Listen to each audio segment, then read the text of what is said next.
welcome back to Generals and Napoleon, episode 96, the Battle of Leipzig. Before we begin, I'd like to remind all of our listeners that if they'd like to support our podcast, please go to patreon.com/Generals and Napoleon. If you'd like to support our podcast in other ways, please go to YouTube, Spotify, or Apple Podcasts and give us a follow. As always, we appreciate your support. Now, on with the show. We have a very special guest on this episode. We have my good friend Nick Kramer, who is a doctoral candidate in military history at the University of North Texas. How are you, Nick?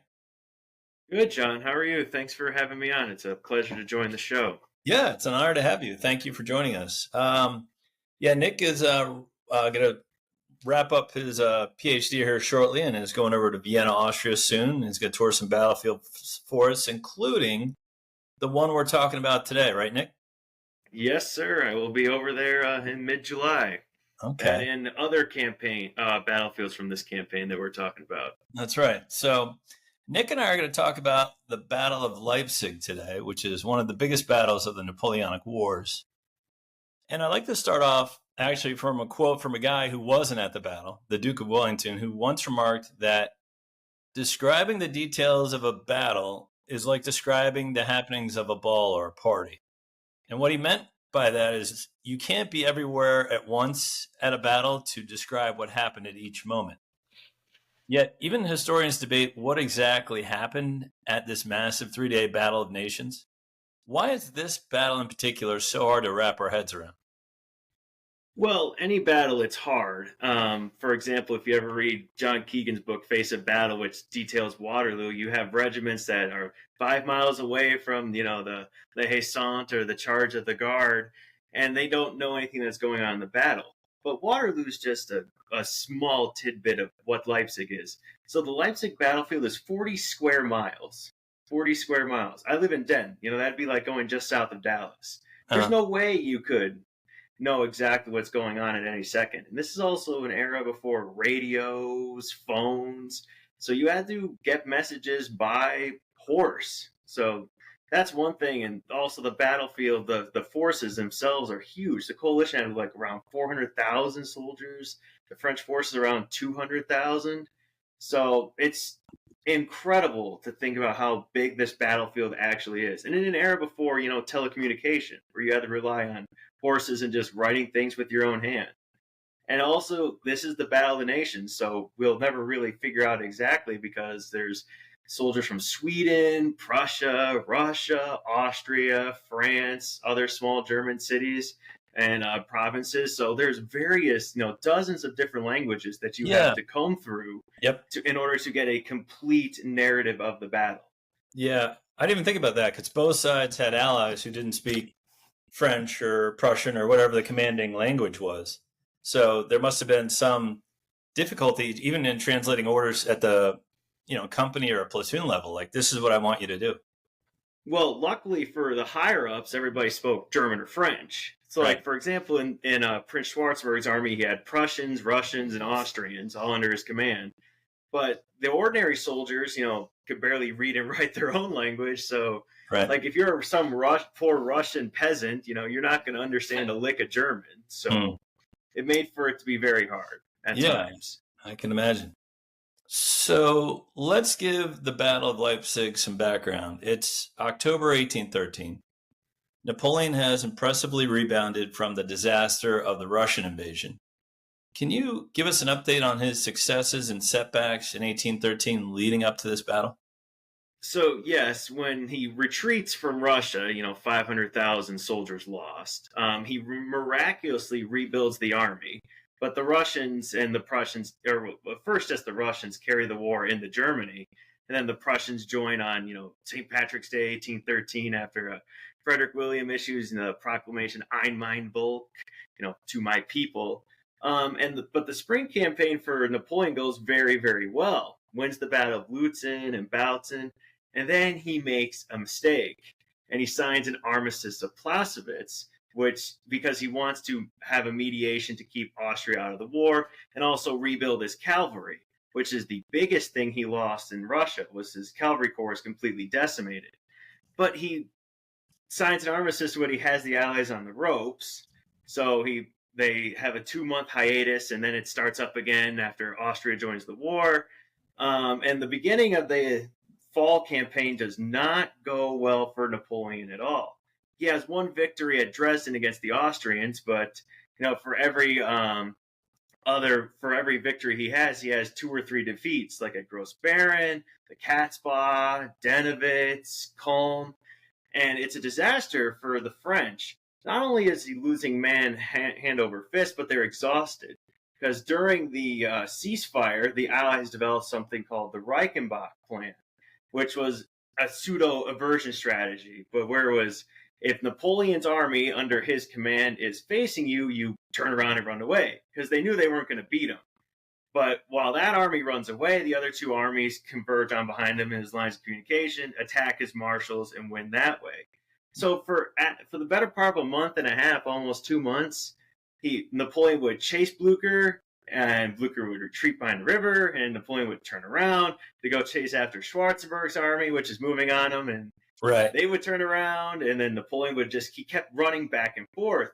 And at some point, Napoleon just got sick and tired of it, because he really desired, his whole entire way of war was predicated on a battle of annihilation, just one day, like at Austerlitz, just one Mike Tyson uppercut to the jaw. So he saw an opportunity at Leipzig, and he allows himself to be encircled, which to non-military historians might sound ludicrous, but it made complete and total sense for Napoleon. Because now he has all the Allies in one place, right where he wants them, where he can just hopefully in one day knock them out, win the war with one battle. Even though he's surrounded, this is his best chance of that. So that's why he lets himself get surrounded at Leipzig in October of 1813. Yeah, there's a couple of elements you mentioned there.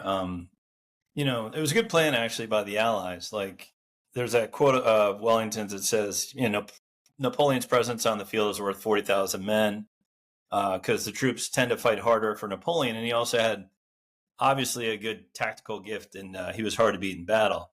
So like you said, he goes to Leipzig. He has the advantage of interior lines. He has all the Allies in one spot. So on paper, it looked good. But why is that location so important? Is this like a crossroads town? What goes on at Leipzig?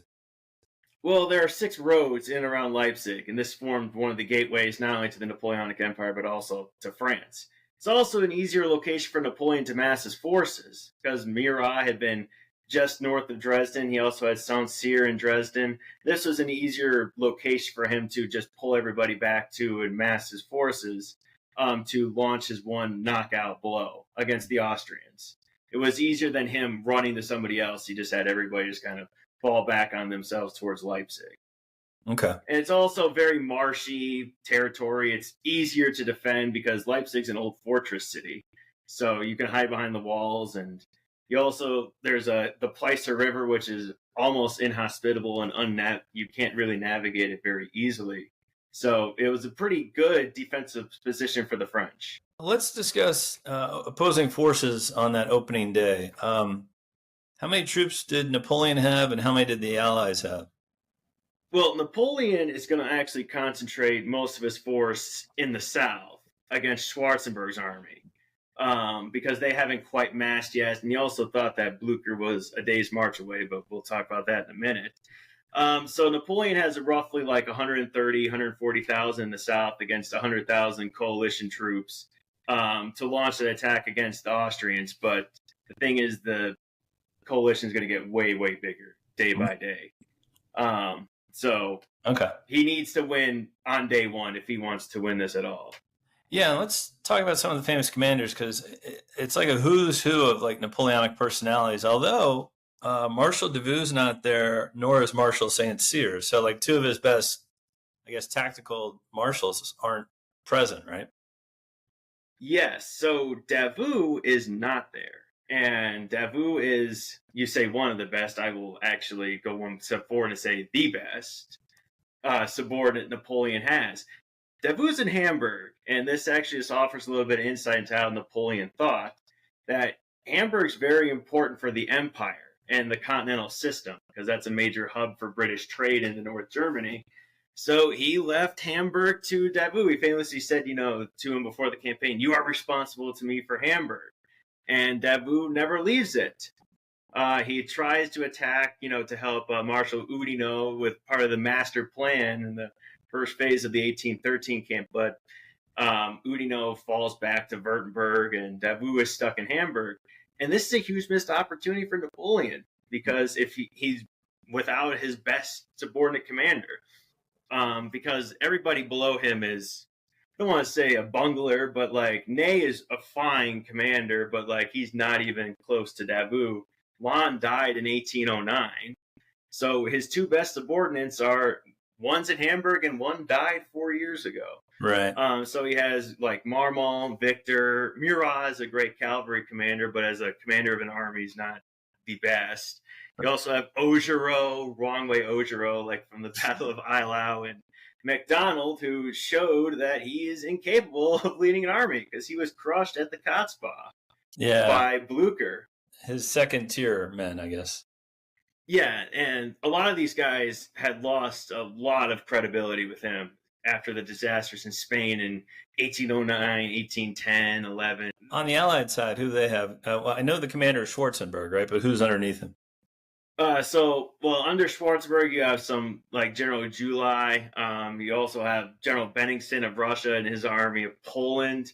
Schwarzenberg in his camp has the three Allied monarchs, which I bet, would be impossible to imagine today. Imagine like the United States, during World War II had Roosevelt, Churchill, and Stalin. And Ike had all of them as headquarters at all times. Right. It made for a disaster for Schwarzenberg because especially, Tsar Alexander really wanted to do things his way, and brash and arrogant, and really fancied himself to be the supreme commander of the all-allied forces. And in the north, you have General Bülow, who was the victor at the Battle of Dennewitz, and also the famous Prussian Field Marshal Blücher, who arrives spectacularly on the first day, much to Napoleon's chagrin. And then you'll have the former French Marshal Bernadotte, who we will have occasion to talk about in a little bit. Yeah, we'll come back to him. This episode is brought to you by United Airlines. When you want to make the most of your vacation, book with United. They're an airline that cares about your travels as much as you do. United is transforming the flying experience with Bluetooth connectivity, screens, power at every seat, and bigger overhead bins to help fit everyone's bag. And with their app, you can skip the bag check line, get live updates, and more. Change the way you fly. Book your next trip today at united.com. This episode is brought to you by Progressive Insurance. Do you ever find yourself playing the budgeting game? Well, with the Name Your Price tool from Progressive, you can find options that fit your budget and potentially lower your bills. Try it at Progressive.com. Progressive Casualty Insurance Company and Affiliates. Price and coverage match limited by state law. Not available in all states. So the battle begins on October 16th, 1813. What are the beginning operations? Well, just to give a little bit of clarity for how important this battle is, General Maison of the 16th Division remarked before the battle, quote, "Children, today is France's last day. Tonight we must have won or we'll all be dead." So this is the most important day in Napoleon's life, potentially, because if he wins here, he can hold on to the Napoleonic Empire. So, as I preferenced before, most of Napoleon's force is in the south of Leipzig, 30 to 40 miles south of the city, because he wanted to join forces with Murat to have a temporary numerical advantage over Schwarzenberg and the Army of Bohemia in the south, who Schwarzenberg, doesn't get as much credit as he deserves for being a coalition commander, but he's rightfully criticized as a tactician. And he, quite stupidly dedicates a lot of his force west of the Plisa River, which is very hard to navigate and march on. But also, if he needs to reinforce against an attack, this is going to delay several hours because they have to march south and cross the river to rejoin the army. Now, why does he do this? Is because he had a Saxon under his command as his quartermaster, General Wilhelm von Langenau, who, despite being from Saxony, where this battle takes place, had absolutely no idea of geography. And Schwarzenberg placed blind trust in this guy because it's supposed to be his home area, but, that's an accident. And Langenau is actually not as smart as Schwarzenberg hopes he is. Napoleon keeps a lot of his force in the south to overwhelm Schwarzenberg, leaves Ney north of the city to, keep an eye on the city and watch out for anything in the north. He actually tells Ney to transfer a lot of his forces south, like under MacDonald, to lead the assault. But that does not go according to plan, because guess who arrives unexpectedly? Yep, Blucher. Blucher, who Napoleon thought was at least a day's march away, shows up, and Ney is forced to transfer a lot of forces to Lindenau and prevent against a flanking attack by July west of the Plisa River as well, which was actually Napoleon's line of retreat. So Napoleon, like we said, lets himself get surrounded, but he actually sets himself up pretty well on the first day, where if he just lambasts the Austrians, he will not only win the battle, but probably knock Austria out of the coalition. Yeah, so Ney's kind of hemmed in now by Blucher. Napoleon's focused on Schwarzenberg in the south. So the first day, there's still a chance for him to pull out a victory. Yes, it's until Blucher arrives. Then because two corps have to be directed north towards Blucher. And also, General July's attack west of the Plisa River towards Lindenau, directs a whole division away from Napoleon. So, in the south. So Napoleon still had a numerical advantage of like 130,000 to 100,000, but he could have had even more. But those troops have to go other ways. Like especially Marshal Marmont, is marching south, and then get a messenger from Ney arrives, and he says, "Hey, turn around." Then he has to march back north towards Markern and to confront the Prussians. But still, even then, at 2 p.m., Napoleon is still technically winning, and then he launches an all-out assault against the Austrians at Gildengossa, which is in the south, and that is repulsed. So after day one, Napoleon's lost his chance, and the battle is basically over after day one. But it's going to continue for a couple more days.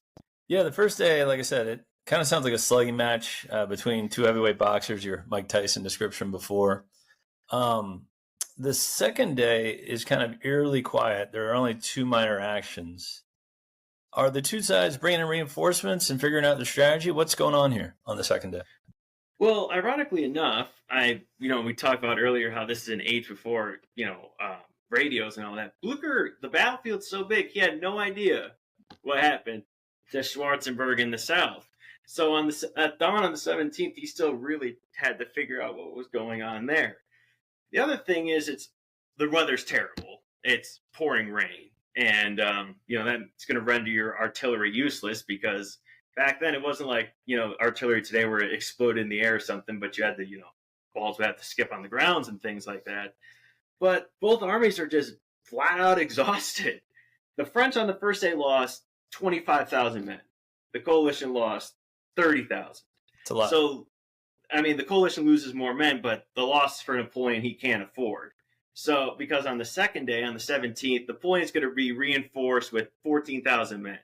Whoop-de-doo. The coalition gets 100,000 more. With Bennigsen's army of Poland and also troops coming in from elsewhere. 100,000 reinforcements. So that's why there's a lull in the battle for the coalition side on the 17th, because Schwarzenberg wanted to give Bennigsen time to arrive and concentrate. They also needed to wait for Bernadotte to arrive and link up with Blucher so that they could solidify the northern sector. Blucher was actually, Marshal forwards, as they called him, Yep. Marshal forwards. Yep. In the first day, tactically, it was probably a bad idea to launch an attack, but, he was determined to take as much pressure off of Schwarzenberg.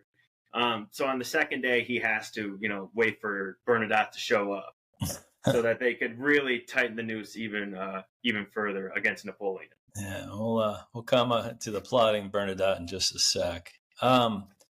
Let's discuss diplomacy real quick. Take a break from the battle. Is it true Napoleon tried to sue for an armistice at this time? Was he seeing like the writing on the wall of this battle? Oh, yeah, he saw the writing on the wall. Well, armistice, he sends a letter to Emperor Francis I of Austria, who is his father-in-law, because he's married to Maria Louisa. Mm-hmm. So he sends him a message, offering some minor concessions and all that, agree to an armistice, which, isn't necessarily an end to the war, but basically, a reprieve.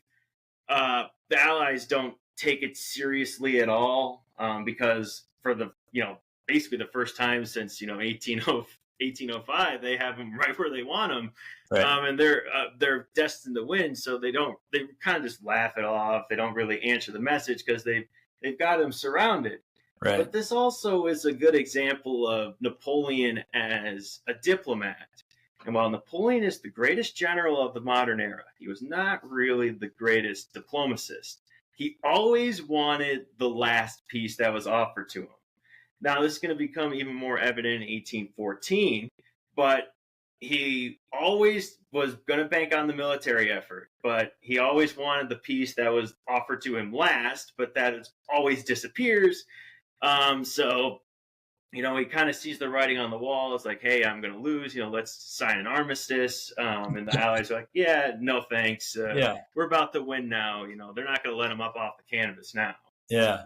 I guess he was used to diplomacy where he was in a commanding position where I just beaten your army and I can demand what I want. So now the tables have turned. He doesn't really know how to operate in that scenario. Yeah, he's never had to deal with losing at a high level. So, but he, like I said, he always wanted the last piece, and that was one of his fatal flaws. He never you always want to negotiate from a position of strength, but he always wanted to negotiate from a position of just my foot is on your throat kind of strength. Right. And not, really leverage him.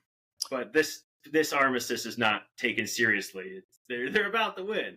Yeah. They're about to win. Yeah. Well, smart move by the Allies. On the third day, it seems the Allies have the scales tipped in their favor with manpower and firepower.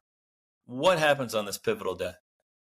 So after the armistice is, to put it nicely, rebuffed, Napoleon's going to begin his retreat. He's going to start beginning to plan it, and he's going to form a very tight defensive perimeter around Leipzig, kind of just draw everybody in. He sends Bertrand's Fourth Corps west, away from the city, to secure the line of retreat. The Allies have now got him surrounded. They've got him surrounded. They have, almost 300,000 men. They're going to launch 6 converging attacks, all starting at 8 a.m. But the Austrians, Schwarzenberg, here you go, as a tactician, panics. So one of the attacks was towards Dorlitz, which is in the south. We don't have a map for our viewers. In the southwestern sector. After that attack is repulsed, he recalls July's corps and leaves the avenue of retreat from Leipzig open. Oudinot is lambasted, especially because of what happens at Grossbeeren and his conduct of the army of Berlin and all that. But he actually is the reason that the French army escapes at all. It's because he employs the guard and repulses an Austrian attack, drives them back. And this is important because if this attack at Dorlitz in the southwestern sector is successful, the Austrians could turn Napoleon's flank and envelop his army. Mm-hmm. So Oudinot saves the day. Mm-hmm. With this attack, and then the avenue of retreat is left open by Bertrand's Fourth Corps. And Pralfscheibe, which is a fortress in the south, that's going to become the focal point. That's going to be just savage hand-to-hand fighting all day. And then Bernadotte is finally going to join with Blucher in the north to launch his attack, which we will have occasion to talk about in a little bit more detail. But to make a long story very short, they're just going to slowly tighten the noose on them. Again, another really bloody day. So the first day there was 55,000 losses combined. This day, 25,000 aside for a total of 50. Just numbers that you really can't really wrap your head around, and just show how violent the Napoleonic era really was. Yeah, I mean, that's a huge amount of casualties. So you can tell, like, neither side wanted to lose this battle. Like you said, it was vicious hand-to-hand in some cases. Oh, no, and these small Saxon villages would change hands, like 2 or 3 times in, an afternoon, often at bayonet point and things like that. So just savage fighting. Let's briefly discuss our friend Marshal Bernadotte, ex-Marshal Bernadotte, who is leading a Swedish army against his old companions. His fellow Allied commanders are annoyed with his slow-moving actions, but he's playing a tricky game here.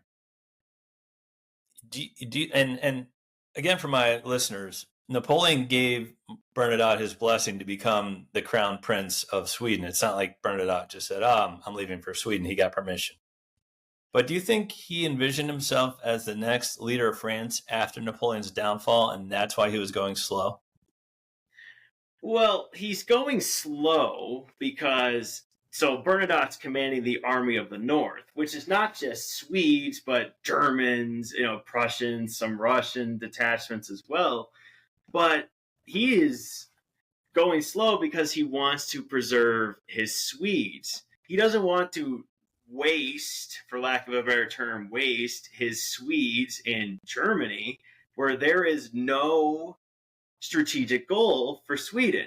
So Bernadotte, yes, is, I don't want to say cowardly, but, not the most gung-ho commander ever. But let's give him a fair shake. He is acting in the best interests of the country he's soon to rule after, the king dies. So he doesn't want to sacrifice his Swedes in Germany, because that's a strategic dead end for him. And the only condition was that he got to for him to join the coalition was that he can, have carte blanche to do whatever he wanted to accomplish strategically. Mm-hmm. As for if he wanted the French throne,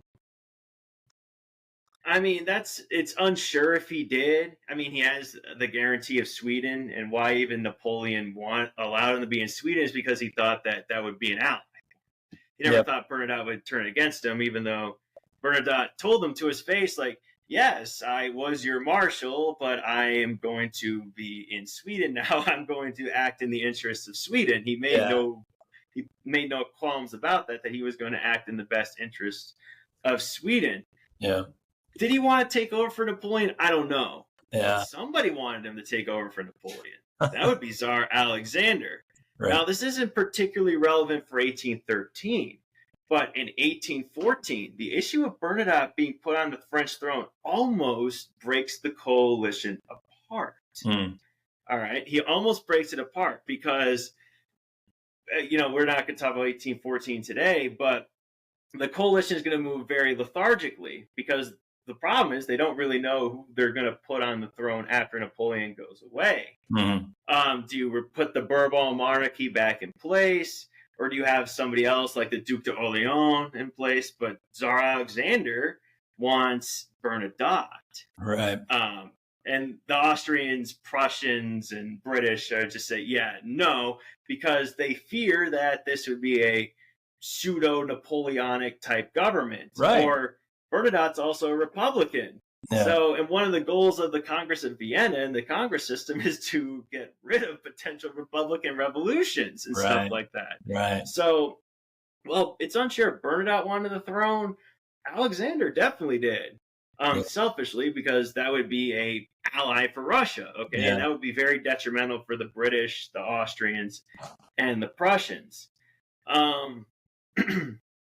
So he's moving slow because he's, wants to make sure that he saves his Swedes as well. Now, this isn't the first time he's ever done this. We talked about Marshal Davout earlier, the Duke of Auerstadt, where he got his fame. One division held off the entire Prussian army. Yep. Bernadotte was supposed to be there. He wasn't. Yeah. He was somewhere off in the countryside. Yeah. So Bernadotte had a tendency to move slow and Yeah. cautiously. Yeah. So this is not the first time. Well, speaking of traitor-like behavior, not that Bernadotte's a traitor, on the third day, 5,400 Saxons who are serving in Napoleon's army defect to the Allies in the middle of the battle, which even in the days of like Benedict Arnold, where people turn coded a lot, very unusual to happen right in the middle of a battle, isn't it? Yes. Now, why it happens on the third day, it's actually, we got to credit that to Bernadotte. Well, not Bernadotte necessarily himself, but for a bit of context, in 1809, during the Wagram campaign, Bernadotte had a contingent of Saxons under him. And because of Bernadotte, his corps didn't perform too well.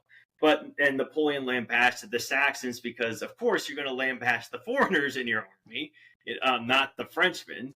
But Bernadotte stuck up for him. So they always, were grateful to Bernadotte for, having their back.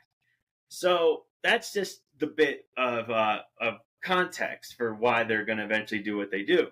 So the Saxon generals and commanders met on the morning, and they had decided that they were going to defect once they saw Bernadotte's army, okay, because they wanted to defect to his side. So during an attack on Schoenfeld, the Saxon defenders, 5,400 assume, they leave their position and they actually charge towards the Russians. Ney and General Renier are like, oh, well, that's, very bold and very brave, so they don't really think too much about it. And then all of a sudden, the Saxons stop and they start shouting towards the Russians. They're like, hurrah, hurrah, just shouting towards them. Right. And they all sheathe their swords. And then the commander for the Saxons, Major Frederick Joseph von Fabrice, calls out to the Russian commander Yegor Aranasevich Emanuel. They meet on the battlefield, and then they just say, oh, we are defecting to you. And then they just walk over to the line. And then also the Württembergers, their cavalry detachment sees this, and they are moved by it, and they also defect. So this creates, so you may be thinking, well, why didn't they just immediately turn on their former allies, now enemies? Blucher didn't trust him. He was very confused. He's like, oh, this is great, but what's the motive here? So he actually just sends him to the rear because, for example, you talk about Benedict Arnold, when Benedict Arnold defected, they didn't give him a command of a British Army regiment immediately because this guy was just our enemy. So they send him to the rear, but this is actually a huge problem for Napoleon because that actually leaves a huge hole in the line, which is immediately plugged. But yeah, it was just bizarre behavior. Yeah. But it just goes to show that because Saxony, is Napoleon's most ardent ally throughout everything. They are his most steadfast supporter, especially in the German Confederation. And if they leave, it kind of just shows that the cause is lost. Right. Because a lot of Germans, even though in 2024 standards, you may be like, well, they're Germans. Why are they fighting with the French? Is because they actually got a lot of benefits of serving with the French. Frederick Auguste got way more land, way more power. And he also got a more modern military reforms. And also because you're under the protection of the best army in the world at the time. Right. Russia did a good way of showing that Napoleon's not invincible, but by the third day of Leipzig, it's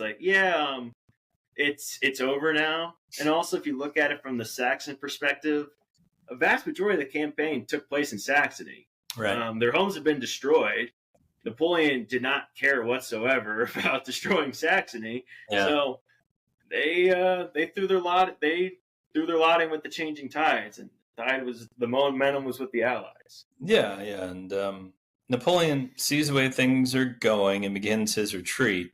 Yet there's only one bridge out of town, and I've read memoirs where generals are coming up to Napoleon saying, "Well, where's our line of retreat?" And they would ask Marshal Berthier, the chief of staff, and Berthier would say, the emperor's issued no orders to make bridges and throw up lines of retreat. is the fault of Napoleon or Marshal Berthier for not preparing additional alternate routes? Because this becomes important in a bit. So there were precise instructions dictated by Napoleon. We lost those. Those don't exist anymore. So, but he did dictate precise instructions to other corps commanders to like when to get in and when to leave and all that. But as for like additional routes of escape, I mean, you got to blame Napoleon. So because Berthier is a good chief of staff, but the French staff system is not what you think of, like when it comes to like the like the U.S. Army chief of staff, where they do all the planning. No, Berthier was a glorified messenger. He was called Napoleon's wife, where what the Berthier had a talent for doing is Napoleon would go on these long diatribes, like 20 pages long of notes and things like that, and Berthier would concise it down, like something like 2 or 3 pages. Right. So that's what the Berthier was good at. But the end all be all military operation orders, those came from Napoleon. Berthier in 1809 showed that he couldn't command an army worth anything. So everything that came down to like alternative routes, that was all Napoleon. But you also, let's consider the context of why he is at Leipzig in the first place. He's throwing the dice. He's rolling the dice. He's going to risk it all on this one decisive battle, which again sounds ludicrous, but to use a military theory example, Sun Tzu, throw your soldiers into a position where there is no escape, and they will prefer death to flight. So there's no escape for the French. It's do or die, which is actually, as a commander, is what you want. Yeah, I guess you don't want to cause a panic by building bridges all of a sudden. You want to kind of plan it out, like and send the message like, hey, we can still win this thing to your soldiers. So maybe that's what it was. Yeah. Well, it was, we're either going to win here today, you're going to die, or it's either win or die, which is what Napoleon wanted, because that's his whole entire way of war was risk it all in one battle, and the Allies deprived him of that throughout the beginning of the 1813 campaign in the fall, and see where it got him. Introducing the new Verst Limitless Pant Collection. Reimagined to deliver effortless style, mobility, and comfort, the new Limitless Collection features moisture-wicking, 4-way stretch fabric that's wrinkle-resistant and doesn't lose fit. Plus, the updated design offers a functional and classic look with unmatched versatility. The new Verst Limitless Pant Collection. Pants made for movement. Available only at Dick's Sporting Goods. Shop now at dicks.com/limitless. Well, finally, on October 19th, the retreat gets going, and the Allies notice this, and they launch a full-scale assault from all directions. And the rear guard under Napoleon, Marshals Oudinot, Poniatowski, and MacDonald do their best. What happens during this retreat that's so monumental? So the retreat started actually before daybreak, but since there's only one bridge, it's going to take a while. You also have a truckload of wounded who need to be evacuated. You also have Napoleon's baggage and stuff like that. So the army's slowly filing out. Now, they had lined the bridge under the Ulster with a lot of explosives, and it was set to explode. You would have to light a fuse, and then once the Allies approached and everybody was out, then you would light the fuse and it would explode. Well, the task was delegated at 2 p.m. to some random corporal who had no idea what was going on. He didn't know the precise instructions of when to blow the bridge. It was a very detailed timeline, like, hey, they're going to cross this, then, and whatever, and then you blow it. Well, he saw Russians approaching on the far bank, panicked, and lit the fuse.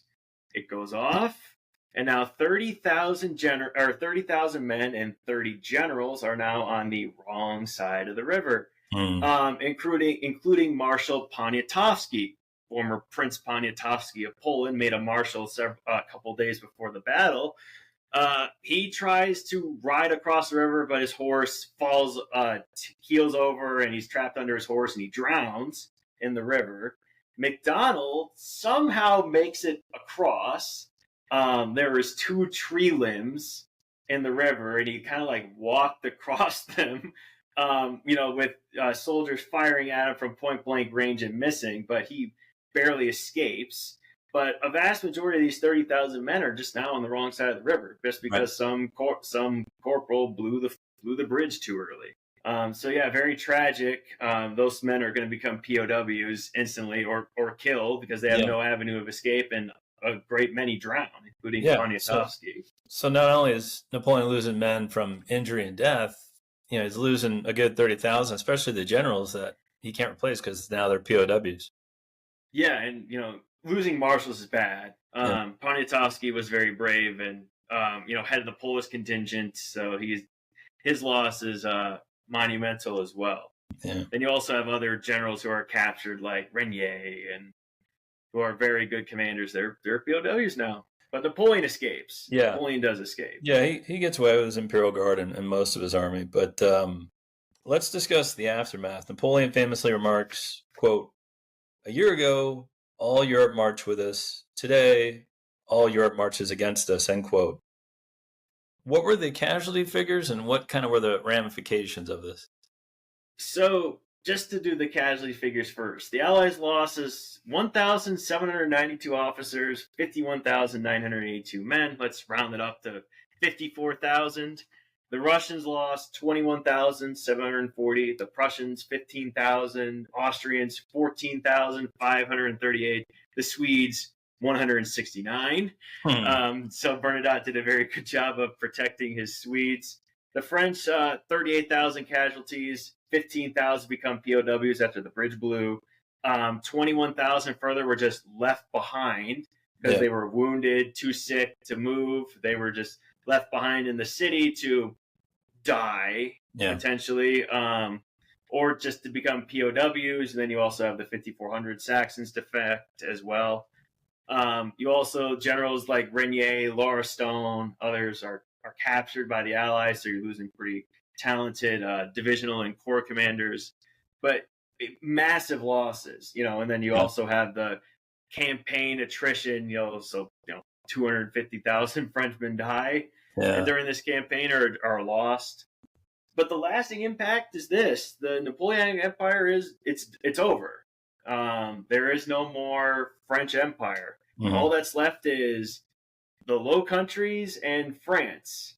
And even that's been invaded now by Wellington. Mm-hmm. So, and now France is left open for invasion. So that's the lasting impact of Leipzig: is the beginning of the end is coming. The empire is no more, and France is going to be invaded. Yeah, and that the idea of Napoleon's invincibility was already on shaky terms because, like you said, his marshals have been losing, and he lost in Russia. So this is like the definitive: you can't be beaten. Yeah. Oh yeah, and now Germany's liberated for the first time since 1806. Yeah. Well, let's discuss legacy. I know Waterloo gets more notoriety, but do you think Leipzig was a more pivotal battle in the downfall of Napoleon? All right, so I'm going to say something controversial, but Waterloo is overrated as a battle. It's pretty inconsequential because even if Napoleon wins at Waterloo, he's going to get crushed by the Austrians and the Russians, who are going to have 400,000 men against him, and Blucher was never going to surrender anyways. So Waterloo, we'll just preface, is important, most notorious battle, but inconsequential. Leipzig's 100 times more important than Waterloo because this is the end of the Napoleonic Empire. Mm-hmm. And now that France is open to invasion, now you can actually begin to see a time period where there might not be a Napoleon. The ogre, as the British called him, that had been ruling as emperor since 1804. It's finally, you can see the end. Yeah. You can see the end. If Napoleon had won at Leipzig, he still could have maintained control of Germany.